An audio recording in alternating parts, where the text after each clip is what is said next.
democracy. The mode of harassment you've done. Being a democracy is not democracy.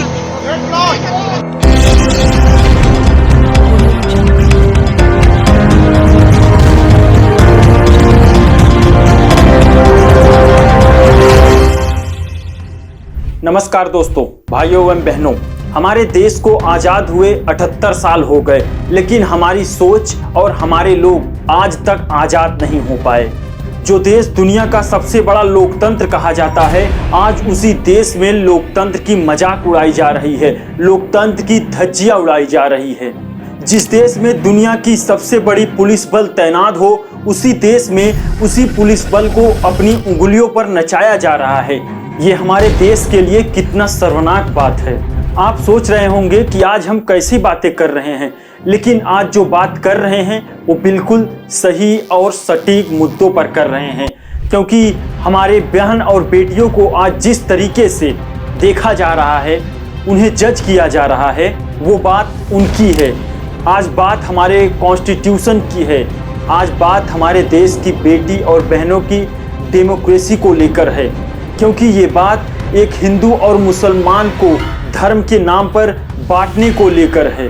तो ये जरूरी हो जाता है कि इस पर सवाल उठाए जाएं और इस मुद्दे पर गंभीरता से बात की जाए।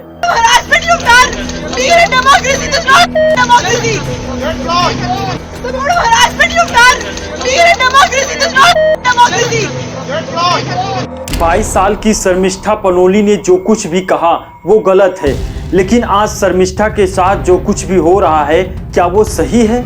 क्या बंगाल पुलिस का शर्मिष्ठा के खिलाफ एफआईआर करना सही था? अगर एफआईआर करना सही था तो क्या गिरफ्तार करना सही था?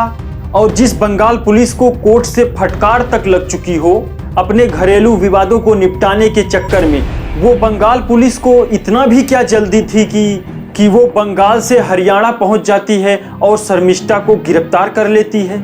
ये सवाल है जो आज हर एक भारतीयों के अंदर पिघल रहा है, जो आज हर एक भारतीय जानना चाहता है। लेकिन आप इससे पहले ये समझें कि हम शर्मिष्ठा का समर्थन कर रहे हैं। मैं आपको बता दूं कि ये वीडियो शर्मिष्ठा के समर्थन में नहीं, बल्कि शर्मिष्ठा को जिस तरीके से गिरफ्तार किया गया है उस पर उंगली उठाने, उस पर सवाल उठाने को लेकर है। लेकिन उससे पहले आप लोगों ने हमारे चैनल को अगर सब्सक्राइब नहीं किया है तो प्लीज़ दोस्तों सब्सक्राइब कीजिए, लाइक कीजिए और इस वीडियो को भारत के हर एक लोगों तक पहुंचाइए, जिससे उनको पता चले कि हमारे देश में शर्मिष्ठा जैसी हमारी बहन और बेटियों को किस तरीके से गलत कानून में फंसाया जाता है, उसके बाद उसे किस तरीके से सजा दी जा रही है। मैं ये नहीं कह रहा हूँ कि शर्मिष्ठा ने जो कुछ भी कहा वो सही है, वो गलत है, बेहद ही गलत है, वो बेहद ही निंदनीय है। उन्होंने अभद्र और घटिया भाषा का प्रयोग किया है, जिसको लेकर हमारे यूथ को ये समझना चाहिए कि हम इस तरीके से किसी रील्स को लेकर इस भाषा का प्रयोग नहीं कर सकते, जिससे हमारे या किसी भी धर्म को लेकर किसी को भी चोट पहुंचे। एक लॉ की स्टूडेंट है, सिम्बायसिस से लॉ कर रही है, 4th ईयर है, उसका नाम है शर्मिष्ठा। सुना आप लोगों ने? इंस्टा वाले सुने होंगे। कितने लोगों ने सुना शर्मिष्ठा के बारे में? भाई हाथ उठाओ जरा। ला के बच्चों ने सुना कि नहीं सुना? सुना।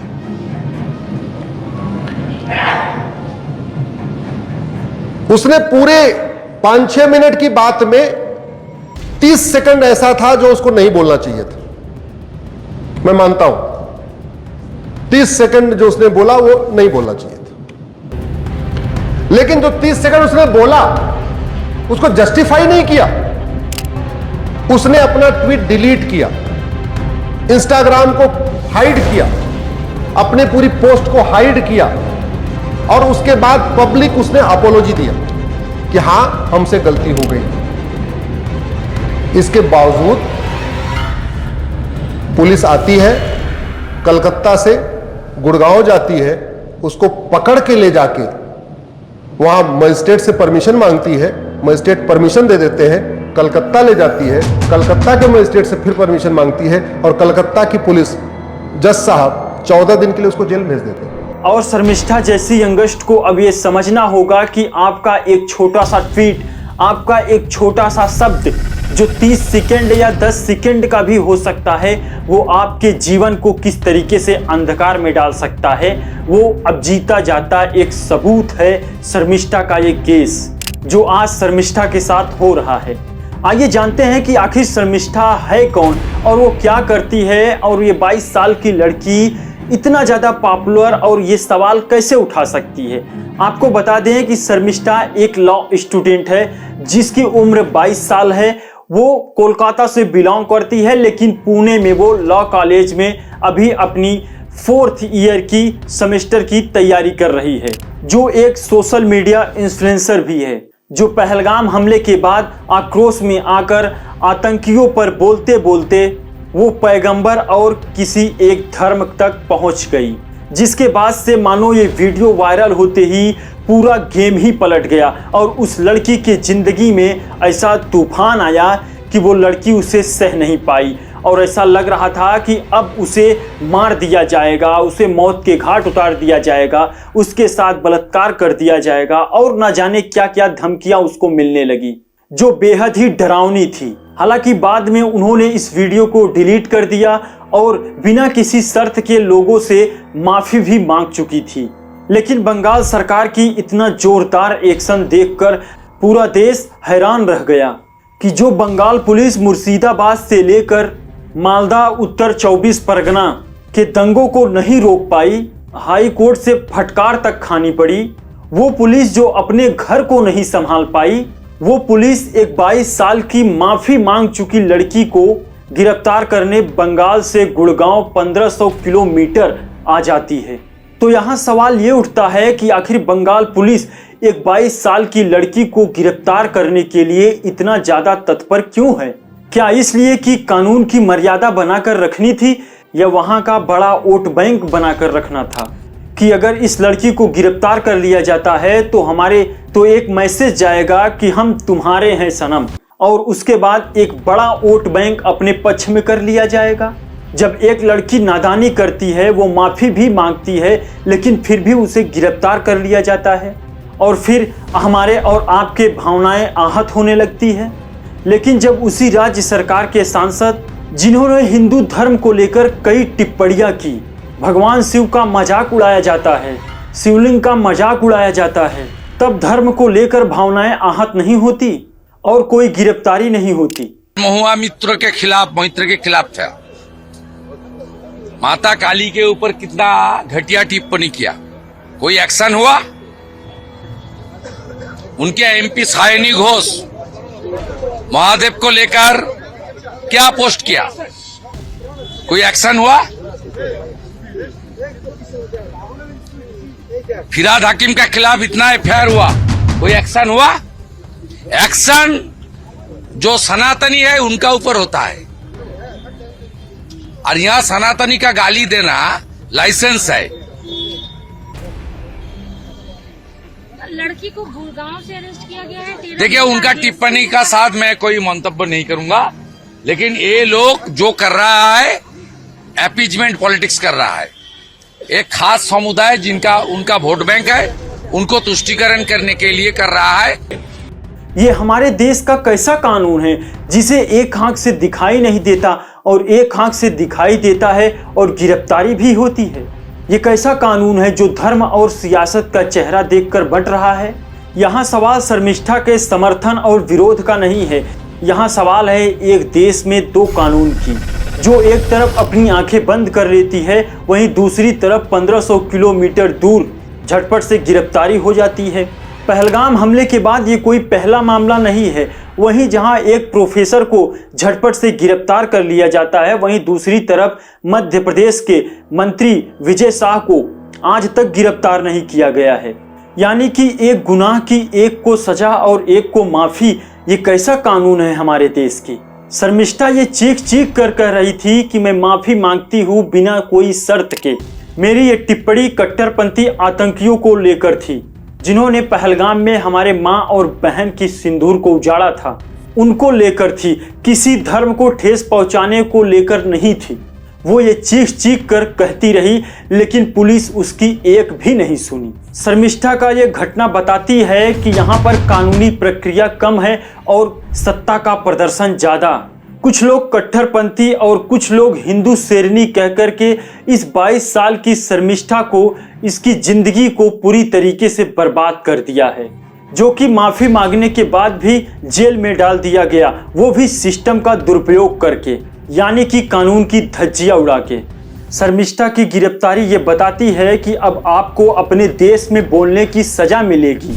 अब आपके विचारधारा और आपके धर्म को देखकर आपको माफी दी जाएगी। राज्य सरकारों ने जिस तरह पुलिस का इस्तेमाल करना शुरू किया है वो बेहद ही डराने वाला है। विचारधारा, धर्म और भावना को देखकर अगर देश का कानून चलेगा तो फिर डेमोक्रेसी के कोई भी मायने नहीं रह जाएंगे हमारे देश में। आज जो भी शर्मिष्ठा और उनके परिवार के साथ हो रहा है, कल वो तराजू पलट भी सकता है, वो आपके साथ भी हो सकता है। यानी कि अगर आज किसी धर्म के प्रति इस प्रकार की भेदभाव और इस प्रकार की हीनता प्रदर्शन किया जा रहा हो, कल वही दूसरे धर्म के खिलाफ भी वे तराजू जा सकता है। तो क्या हमारे देश में हिंदू और मुसलमान को लेकर यही होता रहेगा, या हमारा देश आगे कुछ और भी करने के लिए तत्पर होगा और आगे बढ़ेगा? मैं आपसे पूछना चाहता हूं कि अगर शर्मिष्ठा एक छात्रा थी, उन्होंने गलत पोस्ट किया, उसके बाद उस पोस्ट को डिलीट किया, माफ़ी मांग ली, तो बात वहीं ख़त्म हो जानी थी कि नहीं? लेकिन कुछ लोगों को अपनी राजनीति चमकानी थी, अपना वोट बैंक बनाना था, और इस चक्कर में छात्रा की जिंदगी के साथ खिलवाड़ कर दिया गया।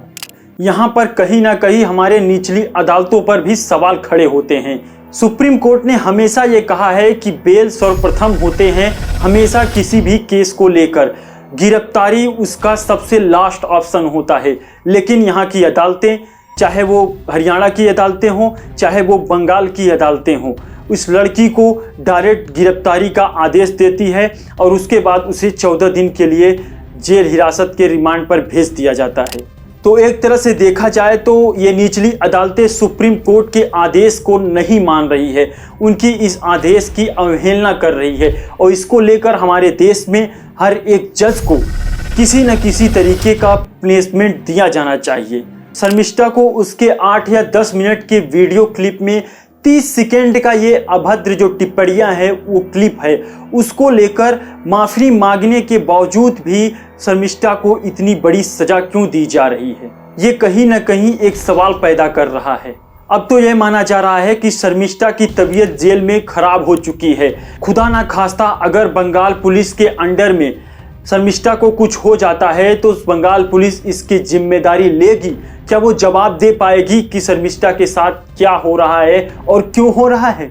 लेकिन आप लोगों से अब एक निवेदन है कि इस बेटी की सच्चाई और कानून के इस अंधे न्याय को आप अपने सभी चाहने वालों और घर वालों को भेजिए, ताकि वो देखें कि हमारी बेटियां और हमारे देश के साथ आज क्या कुछ हो रहा है। तो इस वीडियो को शेयर जरूर कीजिएगा अपने चाहने वाले और अपने फैमिली में। लेकिन अगर आपको वीडियो पसंद आया हो और इस तरीके के वीडियो के लिए आप हमारे चैनल को सब्सक्राइब जरूर करना। बहुत बहुत धन्यवाद।